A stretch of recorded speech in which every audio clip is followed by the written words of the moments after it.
हर हर महादेव दोस्तों, आप सुन रहे थे मेरे साथ मैं तेरी हीर भाग 70। गौरी किताब को हाथ में पकड़े लाइब्रेरी के फर्श पर बैठी मुस्कुरा रही थी। मुन्ना कुछ बुक्स लेकर वहां से जा चुका था। काफी देर इंतजार करने के बाद वंश गौरी को ढूंढने चला आया। उसने गौरी को नीचे फर्श पर देखा तो कहा, हे तुम यहाँ क्या कर रही हो? चलो अपना हाथ दो। कहते हुए वंश ने गौरी की तरफ अपना हाथ बढ़ा दिया। वंश की आवाज से गौरी की तंद्रा टूटी तो उसने इधर उधर देखते हुए कहा, वो गया क्या? कौन वो? चलो अपना हाथ दो। वंश ने फिर से अपना हाथ गौरी के सामने हिलाते हुए कहा। गौरी ने वंश का हाथ थामा और उठ खड़ी हुई, लेकिन गौरी की छुअन से वंश खुद को संभाल नहीं पाया। उसका पैर मुड़ा और वह गौरी को लेकर अपने पीछे वाली रॉ पर जा गिरा। गौरी उसकी बाहों में थी और वंश को कोई होश नहीं था। वंश जिस रॉ पर गिरा था उस रॉ से लगकर 4 और रॉ थी और एक के बाद एक सब गिरती गई। गनीमत था उस वक्त रॉ के सामने कोई और नहीं था। गौरी को अपनी बाहों में संभाले वंश रॉ पर गिर रहा था। उसका दिल तेजी से धड़कने लगा और वह बस प्यार से गौरी के चेहरे की तरफ देखे जा रहा था। लाइब्रेरियन ने देखा तो चिल्लाते हुए उस तरफ आया। गौरी ने देखा वंश कोई हरकत नहीं कर रहा है तो ये सोचकर कि कहीं वह मर तो नहीं गया, गौरी ने अपना कान वंश के सीने से लगा लिया। उसे महसूस हुआ कि वंश की धड़कनें चल रही है। वंश तो बेचारा गौरी की इस हरकत पर जैसे मर ही गया था। गौरी ने देखा लाइब्रेरियन आ रहा है तो वह वंश के बगल में उठी और कहा, चलो यहां से। लेकिन वंश को तो कुछ सुना ही नहीं दे रहा था। वह तो अभी भी गौरी को अपने पास महसूस कर रहा था। लाइब्रेरियन जैसे ही वहां आया, गौरी पास वाले दरवाजे से निकल गई। वंश अपनी आंखें मूंदे गौरी की मौजूदगी महसूस कर रहा था। मुस्कुराते हुए जैसे ही उसने अपनी आंखें खोली, सामने खड़े लोगों को देखकर उसकी मुस्कान एकदम से गायब हो गई। सामने लाइब्रेरियन, उसके क्लास के प्रोफेसर और कुछ स्टूडेंट्स थे जो वंश को अजीब नजरों से देख रहे थे। वंश जल्दी से उठा और लाइब्रेरियन से कहा, सर ये मैंने नहीं किया। हाँ, ये तो हम लोगों ने किया है, लाइब्रेरियन ने अपने चश्मे से झांकते हुए कहा। शायद। कहकर वंश जैसे ही जाने लगा, लाइब्रेरियन ने उसकी शर्ट पकड़ ली और उसे वापस पीछे खींचते हुए कहा, ये सारी बुक्स तुम जमाओगे? मैं क्यों जमाऊंगा? ये सब मेरी गलती से गिरा है क्या? वंश ने अकड़कर कहा। ठीक है, फिर मालविंदर से कह देता हूं, वही तुमसे बात कर लेगा। इस बार प्रोफेसर ने कहा। मुन्ना को पता चला कि मैं यहां हूं, वो भी गौरी के साथ, तो मेरी क्लास लग जाएगी। वंश बड़बड़ाया। तो क्या सोचा तुमने? लाइब्रेरियन ने पूछा। अरे सर, इतनी छोटी सी बात के लिए मुन्ना को परेशान क्यों करना, मैं करता हूं ना, वंश ने प्रोफेसर के फोन को नीचे करते हुए कहा। चले सर, प्रोफेसर ने लाइब्रेरियन से कहा और दोनों वहां से चले गए। वहां खड़े स्टूडेंट्स को वंश की इस हालत पर हंसी आ रही थी और तरस भी। वंश ने उन्हें खा जाने वाली नजरों से देखा तो सभी इधर उधर हो गए। वंश बेमन से किताबें उठाकर रॉ में जमाने लगा। हालांकि ऐसा करते हुए वह मन ही मन गौरी को कोस भी रहा था कि वह उसे लेकर क्यों नहीं गई। गौरी वंश को देखते हुए लाइब्रेरी के दरवाजे से बाहर निकल गई। उसने सामने से आते लड़के को नहीं देखा था, इसलिए चलते चलते उससे टकरा गई। लड़के के हाथ में जो किताबें थी वो सब नीचे जा गिरी। गौरी ने देखा तो नीचे गिरी किताबों को उठाते हुए कहा, ओह सॉरी, मैंने तुम्हें देखा नहीं था। आप यहाँ क्या कर रही हैं? मुन्ना ने गौरी के सामने बैठ किताबें उठाते हुए कहा। मुन्ना को वहां देखकर गौरी का दिल धड़क उठा। मुन्ना पहले गौरी के सामने आने में घबराता था, लेकिन कल रात के बाद से वह पूरा कॉन्फिडेंस में गौरी के सामने खड़ा था। गौरी किताबें लिए उठी तो मुन्ना उसके साथ बाकी किताबें ले खड़ा हुआ। गौरी जिससे मिलना चाहती थी वो उसके सामने खड़ा था। गौरी कुछ देर मुन्ना को प्यार से देखते रही और फिर हाथ में पकड़ी किताबें उसकी तरफ बढ़ाकर कहा, वो मुझे कुछ किताबें चाहिए थी, इसलिए मैं यहाँ चली आई। मुन्ना गौरी के शब्दों में झलकते कंपन को पहचान गया और शांत स्वर में कहा, आप अकेली आई हैं? नहीं, वंश आया ना मेरे साथ, वही मुझे लेकर आया था, गौरी ने कहा। वो है कहाँ? कहीं नजर नहीं आ रहा, मुन्ना ने कहते हुए लाइब्रेरी के दरवाजे की तरफ देखा तो एक अलग ही नजारा देखने को मिला। कॉलेज की कुछ लड़कियां लाइन बनाकर लाइब्रेरी में जा रही थी। मुन्ना के साथ साथ गौरी भी हैरानी से उन्हें देखने लगी और कहा, ये सब ऐसे एक साथ लाइब्रेरी क्यों जा रही हैं? चलो चलकर देखते हैं, मुन्ना ने कहा तो गौरी भी उसके साथ लाइब्रेरी की तरफ बढ़ गई। दोनों अंदर आए। अंदर का नजारा देखकर दोनों हैरान थी। जो लड़कियां अंदर आई थी वे सब रॉ में किताबें जमा रही थी। वहीं डेस्क के पास खड़ा लाइब्रेरियन और प्रोफेसर उन्हें हैरानी से देख रहे थे। गौरी ने देखा तो उसे भी मामला कुछ समझ नहीं आया। वो जानती थी कि कुछ देर पहले उसकी और वंश की गलती की वजह से ये किताबें गिरी थी, लेकिन वंश तो कहीं नजर ही नहीं आ रहा था। जल्दी करो गर्ल्स, वंश की आवाज मुन्ना और गौरी के कानों में पड़ी तो दोनों ने एक साथ आवाज वाली दिशा में देखा। वंश वहीं टेबल पर बैठकर अपना फोन चलाने में बिजी था। गौरी उसकी तरफ आई और हैरानी से कहा, मुझे लगा तुम्हें पनिशमेंट मिली होगी, लेकिन यहां तो कुछ और ही हो रहा है, ये तुमने कैसे किया? वंश ने गौरी की तरफ देखा और बड़े ही प्यार से कहा, टशन है हमारा यहाँ की लड़कियों में। गौरी कुछ कहती इससे पहले ही मुन्ना आया और उसकी कॉलर पकड़कर उसे खींचते हुए लाइब्रेरी से बाहर ले आया और कहा, तुम्हारी शैतानियां कुछ ज्यादा ही बढ़ गई है वंश। अरे मुन्ना, मैं तो बस ऐसे ही थोड़ा चिल कर रहा था। उन लड़कियों ने कहा कि उन्हें मुझे काम करते देखकर अच्छा नहीं लग रहा, वो सब मेरी हेल्प करना चाहती है।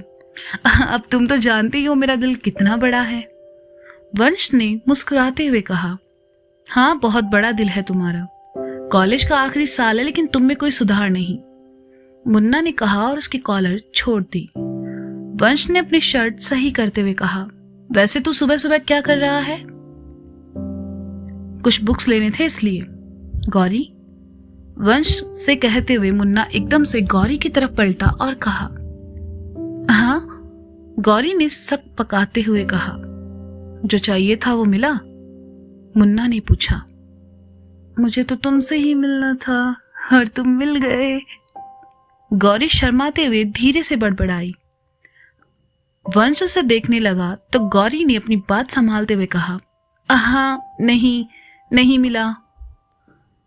आपको कैसी किताबें चाहिए बता दीजिए, हम पुरानी मार्केट से मंगवा देंगे, मुन्ना ने कहा। मंगवानी क्यों है, चलो ना चलते हैं। वंश, अगर मैं इनके साथ जाकर बुक्स खरीद लूं तो तुम्हें कोई दिक्कत है ना, या नहीं? गौरी ने कहा। नहीं, मुझे क्यों दिक्कत होगी, तुम चाहो तो जा सकती हो, वंश ने कहा, जबकि वह नहीं चाहता था गौरी जाए। ठीक है, चले क्या? गौरी ने खुश होकर कहा। मुन्ना गौरी की मुस्कान देखकर पिघल गया। वह ना बोलकर उसका दिल तोड़ना नहीं चाहता था। उसने हामी में गर्दन हिला दी, साथ ही उसकी नजर सामने खड़े वंश पर पड़ी।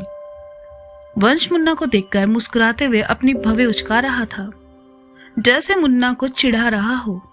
मुन्ना ने उसके बगल से गुजरते हुए हाथ में पकड़ी बुक धीरे से उसके सर पर मारी और कहा, पढ़ाई पर ध्यान दो, अगले महीने तुम्हारे एग्जाम्स हैं। वंश मुस्कुराते हुए अपना सर सहलाते हुए मुन्ना और गौरी को देखकर आगे बढ़ गया। कॉलेज के कॉरिडोर में मुन्ना किताबें हाथ में थामे गौरी के साथ चल रहा था। कॉलेज में हर किसी की नजर आज मुन्ना पर ही थी। आज से पहले किसी ने उसे लड़की के साथ तो बिल्कुल नहीं देखा था। गौरी और मुन्ना को साथ देखकर हर किसी की नजरें उन पर ही थी और ये मुन्ना को थोड़ा अजीब लग रहा था। जैसे ही वह दूसरे स्टूडेंट्स की तरफ देखता, सब नजरें घुमा लेते। मुन्ना के कुछ जूनियर्स उसके सामने से निकले तो सब गौरी को देखकर जल भुन गई, लेकिन मुन्ना था इसलिए सबने एक साथ कहा, गुड मॉर्निंग सर। मुन्ना एक तो पहले ही सबके देखे जाने से असहज था, उस पर लड़कियां आज उसे देखकर कुछ ज्यादा ही मुस्कुरा रही थी। मुन्ना ने उनकी तरफ देखे बिना ही कहा, गुड मॉर्निंग। लड़कियां खिलखिलाते हुए आगे बढ़ गई तो गौरी ने कहा, अरे वाह, तुम तो अपने कॉलेज के हीरो हो, सारी लड़कियां तुम्हें देख रही है और तुम उन्हें भाव तक नहीं दे रहे, बेचारी लड़कियों का दिल टूट जाएगा। ऐसा कुछ भी नहीं है, हम बस यहाँ पढ़ने आते हैं, मुन्ना ने आगे बढ़ते हुए कहा। मतलब तुम्हारी कोई गर्लफ्रेंड नहीं है? गौरी ने एकदम से चहकते हुए कहा। मुन्ना हैरानी से गौरी को देखने लगा तो गौरी ने अपनी खुशी को थोड़ा कम किया और कहा, मेरा मतलब तुम इतने हैंडसम हो, बातें भी अच्छी करते हो, तुम्हारा बैकग्राउंड भी अच्छा है, तो कोई गर्लफ्रेंड? हमारी कोई गर्लफ्रेंड नहीं है। इनफैक्ट काशी को छोड़कर हमारी कोई लड़की दोस्त भी नहीं है। मुन्ना ने कहा, हाँ ये कितना ऑसम है, इतना हैंडसम लड़का होकर भी सिंगल कैसे है ये? गौरी मन ही मन बुदबुदाई। आपने कुछ कहा? मुन्ना ने पूछा। नहीं, वो मैं ये कह रही थी कि हमें चलना चाहिए, बुक्स लेनी है ना? गौरी ने कहा। आइए, मुन्ना ने कहा और गौरी के साथ कॉलेज से बाहर चला आया। उधर वंश काफी दिनों बाद कॉलेज आया था, इसलिए उसके दोस्तों ने उसे घेर लिया और वो भी गौरी मुन्ना को भूलकर उनके साथ कैंटीन चला गया। कॉलेज से बाहर आकर मुन्ना ने अपनी बाइक स्टार्ट की और गौरी से बैठने को कहा। गौरी ने मुन्ना के कंधे पर जैसे ही हाथ रखा, एक सिहरन से उसके पूरे जिस्म में दौड़ गई। गौरी मुन्ना के पीछे आ बैठी और मुन्ना उसे लेकर वहां से पुरानी मार्केट के लिए निकल गया। काशी चलो ना कहीं बाहर घूमने चलते हैं, वैसे भी कल सुबह हमें इंदौर वापस जाना है। रितु ने काशी के पीछे घूमते हुए कहा। हमारा मन नहीं है, तुम और प्रिया चली जाओ ना, हम दीना भैया को साथ भेज देते हैं। काशी ने कहा, क्योंकि वह नहीं चाहती थी वह बाहर जाए और शक्ति से उसका सामना हो। तुम नहीं जाओगी तो हम लोगों को भी नहीं जाना, प्रिया ने कहा। हाँ काशी, प्रिया सही कह रही है, क्या हो गया है तुम्हें? एक लड़की ने तुम्हें रिजेक्ट कर दिया, बस यही ना? काशी, लड़कों की कमी नहीं है, तुम्हें तो कोई भी मिल जाएगा। एक लड़की के लिए तुम अपना मूड खराब मत करो यार, रितु ने कहा तो काशी उनकी तरफ देखने लगी। उसे बहुत दुख हुआ कि सिर्फ शक्ति के लिए वह अपने दोस्तों को इग्नोर कर रही थी, जबकि रितु, प्रिया, गौरी यहाँ घूमने आई थी। काशी उन दोनों के पास आई और कहा, हमें माफ कर दो, हमें तुम्हारे साथ ऐसे पेश नहीं आना चाहिए था। तुम दोनों तैयार हो जाओ, फिर हम सब बाहर चाट खाने चलेंगे। सच में? ओह काशी, तुम कितनी प्यारी हो, मैं अभी तैयार होकर आती हूँ, प्रिया ने खुश होकर कहा, जो कि खाने की बड़ी शौकीन थी, और वहां से चली गई। रितु ने सुना तो काशी की ओर देखकर कहा, तुम ठीक हो ना काशी? आई मीन सिर्फ हमारी खुशी के लिए बाहर जा रही हो? नहीं, बिल्कुल नहीं, एक लड़के की वजह से हम अपना और अपने दोस्तों का मूड क्यों खराब करें? काशी ने अपनी पलकें झपकाते हुए कहा। ये हुई ना बात, अब लग रही हो तुम हमारी काशी, मैं चेंज करके आती हूँ। कहते हुए रितु ने उसे साइड हग किया और वहां से चली गई। उसके जाने के बाद काशी मन ही मन खुद से कहने लगी, हमने तुम दोनों से झूठ कहा, सच तो ये है कि हम शक्ति को कभी भूल ही नहीं पाएंगे। सोचते हुए काशी की बाईं आंख से एक आंसू की बूंद नीचे जमीन पर आ गिरी। काशी बेटा, शिवम ने बाहर से आते हुए कहा। काशी ने जल्दी से अपने आंसू पहुंचे और पलटकर मुस्कुराते हुए कहा, जी पापा, आज शाम 80 घाट के पास वाले मैदान में जलसा रखा है, आप और आपकी दोस्त भी वहां आए तो हमें अच्छा लगेगा। शिवम ने कहा, कल सुबह हमें इंदौर वापस जाना है पापा, जाने से पहले हम सब इसमें शामिल जरूर होंगे। काशी ने शिवम के पास आकर कहा, एक हफ्ता कितनी जल्दी गुजर गया पता ही नहीं चला। शिवम ने अपनी लाडली बेटी को सीने से लगाते हुए कहा, पापा आपसे एक बात पूछ सकते हैं? काशी ने कहा, आपको परमिशन की जरूरत नहीं है, पूछिए। शिवम ने प्यार से काशी के बालों को सहलाते हुए कहा, क्या आपने कभी किसी अच्छे इंसान को चोट पहुंचाई है? हमारा मतलब क्या आपने कभी कुछ गलत किया है? काशी ने पूछा। काशी से ऐसे सवाल की उम्मीद शिवम को नहीं थी। उसने काशी को अपने सामने किया और उसकी आंखों में देखते हुए कहा, हमने कभी किसी के साथ गलत नहीं किया है बेटा, ना ही किसी को कोई ठेस पहुंचाई है। काशी ने सुना तो वापस शिवम के सीने से लगते हुए कहा, हम जानते हैं पापा, आप कभी गलत नहीं हो सकते, हमें आप पर पूरा भरोसा है।